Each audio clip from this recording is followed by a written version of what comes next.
நைட்டே மாவாட்டுறதுக்காக உளுந்து அரிசிலாம் ஊற வச்சாச்சு. அதோட சேர்த்து பட்டாணியும் ஊற வச்சிருந்தேன். ஏன்னா, எனக்கு பழைய குழம்பு இருந்ததுனால பசங்களுக்கு மட்டும்தான் பிரேக்ஃபாஸ்ட் அண்ட் லஞ்ச்சு. ரொம்ப சிம்பிளா தான் செஞ்சிருந்தேன். வாழைப்பழம் 2 இன்னைக்கோ நாளைக்கோ இருந்துச்சு. அது எதுக்கு வேஸ்ட் பண்ணிட்டுன்னு சொல்லிட்டு அதையும் போட்டு ராகி மாவையும் சேர்த்துட்டு ஒரு வேஃபிள்ஸ் தான் செஞ்சிருந்தேன் பசங்களுக்கு. இந்த வேஃபிள்ஸ் எப்படி செய்யணுங்கிற வீடியோ ஏற்கனவே நம்ம சேனல்ல நான் போஸ்ட் பண்ணியிருக்கேன். வேணுங்கிறவங்க பிளேலிஸ்ட்ல போய் பார்த்துக்கோங்க.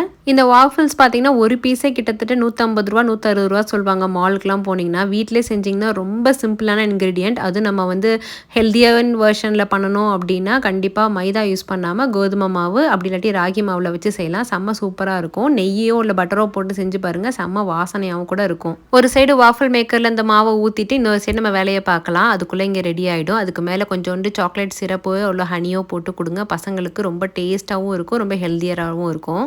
லஞ்சுக்கும் இன்றைக்கி டிஃபன் வெரைட்டி மாதிரி தான் கட்டி கொடுக்க போகிறேன். சப்பாத்தி மாவோட சக்கரவள்ளி கிழங்கு வந்து வேக வச்சு அதை உரித்து அதை மசிச்சு அதையும் சேர்த்து ஸ்வீட் பொட்டேட்டோவில் சப்பாத்தி செஞ்சுருந்தேன். செம்ம சாஃப்டாக இருக்கும். இது மேலே நீங்கள் நெய் தடவியோ இல்லை எண்ணெய் கொஞ்சம் தாராளமாக ஊற்றி சுட்டு கொடுத்து பாருங்கள் பசங்களுக்கு. மத்தியானம் ஆனாலுமே சாஃப்டாகவே இருக்கும். வரன்னு ஆகவே ஆகாது.